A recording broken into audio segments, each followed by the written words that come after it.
Rolex24 at Daytona. Number 4 GT3 Porsche, Kenny Wallace, one of the most popular men to feed spans.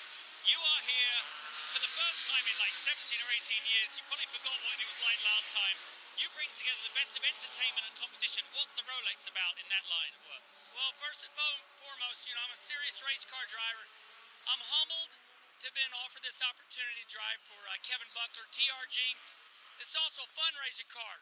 It's Children's Tumor Foundation. These children need our help. Go to racing4research.org. I'm really excited about this year to be driving for UNOH in a nationwide series. Well, you know, he's going to be up on this pit box watching the start eagerly. A beautiful blue and green Porsche. Back to you, Bob. Now here's Kenny Wallace, our speed colleague, who was about to jump out of his shoes. He was so excited to be here. He had spoken with his brother Rusty, who had driven in the Rolex24 before, and he took some advice from Rusty, he told us. Rusty said, you're going to get there and you're going to think, oh, I'm a NASCAR Sprint Cup driver, I can do this. And he said, Rusty said, you will be amazed at the way some of these guys you've never heard of will go flying by you. They know how to road race in Grand Am. He was telling us yesterday, they're all called Fritz and Paul and Ross. And he said, you never heard of any of them. He said, and they'll just absolutely leave you flying in the dust. He's holding his own right there. Well, again, a Sprint Cup driver is just not as used to these road racing drivers are to braking and gear shifting, and that's where they lose time. Going around the banking, of course, he was fine, but when he came to that turn one, he got rather swamped there by a whole bunch of guys. So, big learning experience for Kenny, but he certainly seems to be very up on it. He can talk it and walk it. Kevin, 6 hard hours ahead. You're going to do it. Fantastic.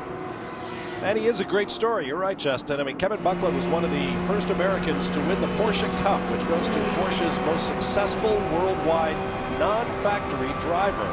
That was when he was preparing and racing his own cars and won a lot of races. And he turned to team ownership, and he just comes here every year with a fleet of vehicles, a fleet of personnel, with all the logistical details to take care of, like the ones you saw, right down to 32 pizzas delivered at midnight to make sure everybody had something to eat. And of course, he had that incredible overall win in 2002. That's right, beat everybody in 2002. Class wins in 03 and 09.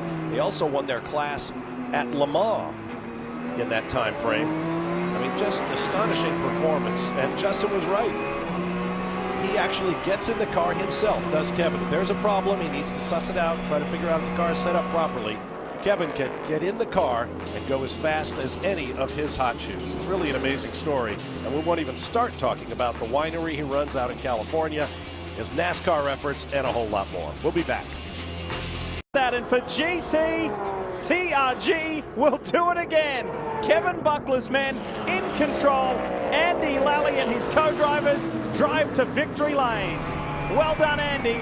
Well done, TRG.